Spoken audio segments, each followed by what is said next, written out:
I'm back with the 25 books of 2025. Recording this in March of 2025 in Great Yarmouth, and bloody recording this actually, Kate, at 10:30 at night. It is bloody freezing. Where I'm staying, the bedrooms are downstairs, and so it gets cold. It gets really, really cold, especially in March. Weather's been lovely today, though, nice and sunny. Anyway, um, go back to nostalgia. Even though, okay, it's just been announced, and there's a reboot going on, so I'm just gonna tuck that in. That's sticking out. Okay, a reboot going on of Buffy the Vampire Slayer. It's being rebooted. Don't know much about it yet, or who's going to be in it. Like the usual suspects, like Sarah Michelle Gellar, Angel, or Spike, or that kind of thing. As I'm recording this, Michelle Trachtenberg, who played Dawn, passed away recently. So just my condolences to her and her family. I generally actually like Dawn as a character. I thought she was a wonderful actress. So anyway, um, it's The Lost Slayer by Christopher Golden. It's part of a series of four, and it's set in Buffy's fourth season. So Buffy's gone off to university in this one, or Sunnydale College, if you will. And yeah, so kind of interesting too. So it's part of a saga series of four. It's only the first one. I got in the charity shop really quickly, and let me just read the blurb. Buffy Summers' adjustment to life at UC Sunnydale has not gone smoothly. She feels awkward, insecure, and a bit jealous at Willow's all over college life. So when the spirit of the sea slayer Lucy Hanover appears to Buffy in a dream with news of a pending danger, her timing couldn't be worse. Besides, there's plenty of evil afoot, as it is. A unified troop of vampires descended upon Sunnydale, operating with a cohesion unusual to most bloodsuckers. Giles thinks a spell will help the gang combat these foes, but tension between Buffy and Willow gets in the way of demon hunting. Before long, a single moment of bad judgment catapults Buffy into an alternative future dimension where vampires reign supreme.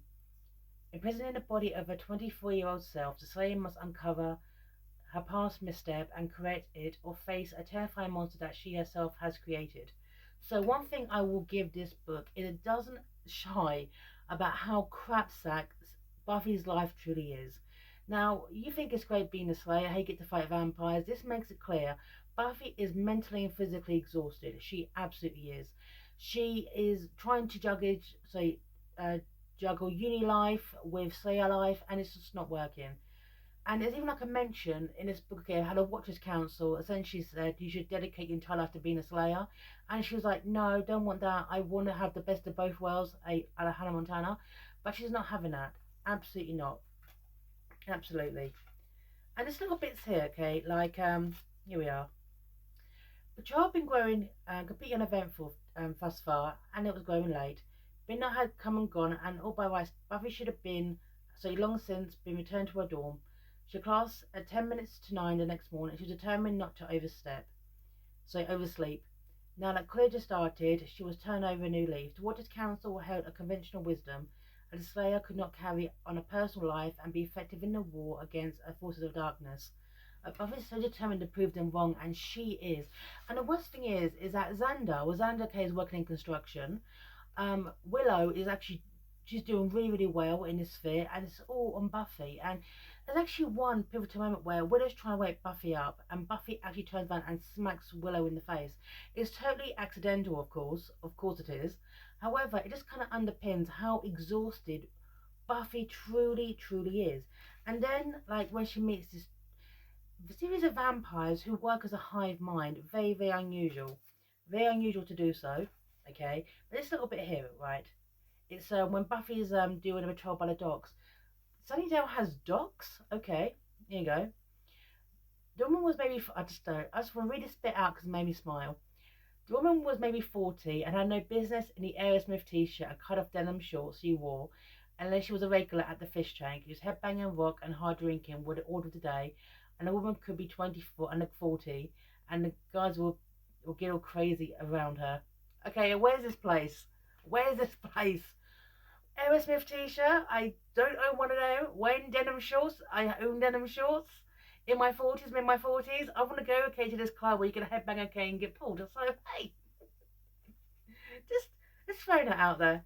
Just throwing it out there. So, but then in all this, okay, Buffy starts dreaming of Lucy Hanover, who was a previous Slayer, who was essentially in this novel becomes Buffy's guide, right?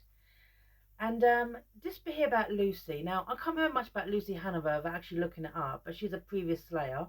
Right. The spirit of Lucy Hanover now walked the ghost roads, the pathway between the world of the flesh and the hereafter, helping lost souls find their way to their ultimate destinations. She had aided Buffy several times, but usually appeared to Willow, apparently somehow in tune with Willow's magic. And Lucy's got a warning for Buffy, okay, and about horror events about to take place. So in all this, poor Buffy being absolutely exhausted with uni life, Slayer life, and now, okay, she's got Lucy Hanover evading her dreams. In all this, now it's only a short book, okay, it's less than 200 pages. It really carries attention well, which I've generally really enjoyed in this book. You also got the feeling now that Christopher Golden really knows the characters. He's really kind of watched episodes of Buffy to actually understand the characters and their motivations. Everyone acts how they should do, which I thought was very, very impressive. This could easily been an episode of TV series. Absolutely. And this bit here again kind of really rams at home what is going through Buffy's mind. Right. Somehow she felt like Jekyll and Hyde, Buffy and the Slayer, with one persona taken over and pretty much screwing things up for the other. Accidentally slugging her best friend was a perfect example, but Buffy knew if she worked hard enough, she could maintain the balance. But the thing is, for those who watch the latest series, okay, she can't. She can't maintain the balance. In the end, the Slayer life wins, which is so, so tragic. Essentially, Buffy had no choice but to be the Slayer, and then it's like her entire life is about being a Slayer. Hey, she gave up her life because she was a Slayer for Dawn. Yeah. So, I really, really like Dawn as a character. Right. And the thing is, when Willow's talking to Oz about Buffy, because the thing is, at this point, Buffy's becoming really, really closed off to the world around her. She won't actually admit to her friends that there's a massive problem in her life. Wants to live in her best life. It's when Willow's talking to Oz. Now, who does actually watch the show? Oz left to get his werewolfism, okay, his lupine situation under control, and then came back. But by this point, Willow was a terror, and can I just say for those who watch the show, I am not over what Josh Whedon did to Terror, and I never will be. Or Tara, okay? Right. Okay, Tara. Terror. No, I'm not over it, and never gonna be. Your shirt. Okay. You mock Willow, said grimly, but I'm serious. I'm guessing this whole Martha Stewart perfection kick is back out after high school. It must be freaking her out that she has no little control over her life. Even this morning, she's always something cooking, because I could always smell something slavish cooking, but she doesn't want to let anyone in. Plus, she has to handle it all herself. Part of her brand new Slayer mantra, she must feel so alone. Everyone's picked up on that because Buffy is isolating herself against the people around her in a way that she doesn't want to kind of bring them into her drama because they're living their best lives post school, apart from her. It is really quite sad. And then when you find out about these vampires with a hive mind, what it actually is, and it's quite an interesting twist, which I would love to actually see this in the show. It would have been really, really cool. Okay. One of my favourite episodes is Buffy versus Dracula. That was hilarious. Sorry.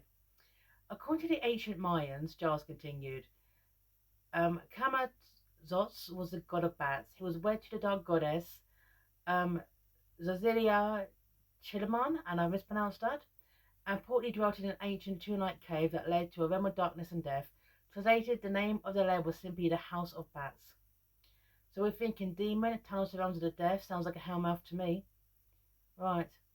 So, bringing in Mesopotamian Aztec mythology here. So, Mayan mythology, which would have been quite a really, really nice, interesting thing. Now, this book came out in 2001, okay? However, in 2012, there was a prophecy, okay, which did not come true, that in 2012 the world will come to an end because the Mayan calendar was resetting itself. Clearly not, but it would be quite nice to kind of tie that in somehow. But nobody was thinking about that in 2001. Okay. However, Giles is captured, right? And of course it all goes to hell. And this little bit here about things that we didn't see in the show, which I thought would have been quite good. Now, when we see vampires, they're always young, normally I think the oldest one okay we saw was Dracula. We never ever saw older vampires, which I thought would be quite a shame. I mean, can you imagine like a vampire, but like was turned in like his 30s or 40s, kind of going about their day. And this bit here, I thought would have been quite an interesting thing in the show. The vampire was hunched over. In his sharp claw fist, he held Giles by the front of his shirt. When Buffy crashed through the door, the vampire looked up at her and snarled. His appearance was startling to her. Rarely did she see vampires who looked old. Detective vampires usually ate bread only with the strongest and most attractive humans, although most of them looked so young and vibrant. There clicked in her mind. Kamako's followers had made this man a vampire because he was a harbour master. With his aid, the entry to the US would be that much simpler. Interesting. Absolutely interesting. Okay, with Giles abducted, finally Buffy needs to start opening up about what is truly going on inside her head. And it is quite sad when it's like the Scooby Gang all knew what was going on, but when she actually turns around to Kay and admits that she needs their help, this bit here, two more things. Then I'm going to pass out, if no one minds. First, Willow, Oz, and I'll be dead if not for you. I feel like I've been hazed into a vampire fraternity, but that's better than being a corpse. Second, I think that Giles is still alive. I think it makes sense. Now not to not to be Mr. Pushy Guy or anything, but kind of thinking maybe we ought to get a posse and go get him out of there. It's when Xander actually saves the day and like gets someone out of there. So, yeah. It's just really, really sad. Okay, we've been haunted by Lucy Hanover. Also been haunted by the prophet who basically says, oh, bad things are afoot, because of course they are. Hey, a lot actually happens in a book less than 200 pages long. Buffy is then thrust 5 years into the future and wakes up in a cage. Wakes up in a cage, okay, where she's being fed by the vampires, and also she works out. So, hey, here we are. Right. Shocked, Buffy stared at her fingers, spade before her, at the grimy cracked porcelain of the sink and the water running from the faucet. Instinctively, she looked out for a mirror over the sink, but there wasn't one. Of course there isn't one. They took it away the first day, she thought. And she's like, hold on. Suddenly, Kate, her mind is all in pieces because she remembers everything before. And suddenly, while she's in this cage, it all starts flooding back. But she doesn't know why. All she knows is this cage was built for me. Absolutely. Absolutely built for me. And whatever the prophet had done, somehow she was not 19 anymore. Buffy Summers was 24 at least, maybe 25. Somehow the entity had torn a spirit from her body that day, years ago, and thrust it into the future, into this body. The memories of the day faded now, that she knew in her heart that in some ways it had happened only moments before. So, yeah, it's like sitting there in this cage where she's been basically for 5 years. However, her memories in peace, she's like, I'm here for a reason. I kind of know I've been here for 5 years. But why? It's all very, very confusing. Right. No, this isn't me. I haven't been here. It never happened, she reminded herself. Yet there was no longer any doubt that this was real. No longer any doubt. And then she meets the new Slayer, August. August the Vampire Slayer. I wonder, okay, in the new TV show, that actually might be an August the Vampire Slayer. Right. Here we are. Right. And August has been captured too by the vampires. I'm August. Buffy found you a month. But it's my name. I'm the Slayer now. Faith, 6 months ago. They tried for years to catch her. The way they did you. If it weren't for her, they have the whole West Coast by now. So, Faith is dead. There's a new vampire Slayer, August. And it's very, very interesting because August's attitude is, well, to get essentially what? I'm going to have to kill you to get a new Slayer. Right. That's how it ends is, well, something I can do, August says softly. Oh, what's that? What can you do? Finally, August met her gaze. Crazy to find eyes cold and indecisive. I can kill you. And that's to be continued. And I don't know what happens next. So interesting too, because August thinks she kills Buffy to be a new Slayer. But because there was 2 Slayers, well, August could die. I mean, that's the way I see it. The vampire line, if you will, you know, because Buffy died, then it was Kendra, and then it was Kendra, then it was Faith. But is Buffy like a separate line of the vampires? If she dies, would it be like a new vampire slayer? Would it be two vampire slayers? And also, August has only been in the game for 6 months. I mean, kind of forced into that. So I don't really think that she's thought that through. And also, when you think of the last episode of Buffy the Vampire Slayer, when it had all the potentials, now I've often wondered, from a fan of Buffy point of view, you had all these girls coming together to become potentials, who all became slayers. But if this affected all the slayers, all the potentials, and there were so many of them, they couldn't have been the only ones in the room. And this actually followed on in an episode of Angel, funny enough, about a potential vampire who was not in the right state of mind to actually become a vampire slayer and couldn't deal with the memories. But will this new show that's coming out have has a potential who's a slayer who actually can't stand the job and doesn't want it? Right. Interesting thing. Because the thing is, vampires are actually drawn to slayers because, as we know from Spike, if you kill a slayer, well, that's good. You know, hey, he killed two. So, as a start of a series, and I'm going to look for the rest, it's actually really, really good because it just shows how crapsack Buffy's life really is, how miserable her life is being a slayer, juggling university and actually juggling a slaying life. I can't fault it for that. And one thing I loved about this novella, it's a glorified novella, okay, it's 134 pages, is it sets the tone so well. It's so crapsack, and Buffy's so isolated, which is something that carried a lot throughout the TV show. So, The Lost Slayer, part one by Christopher Golden, I can't fault the writing at all. It felt like an episode of a TV show. And I'm signing off here. Bye now.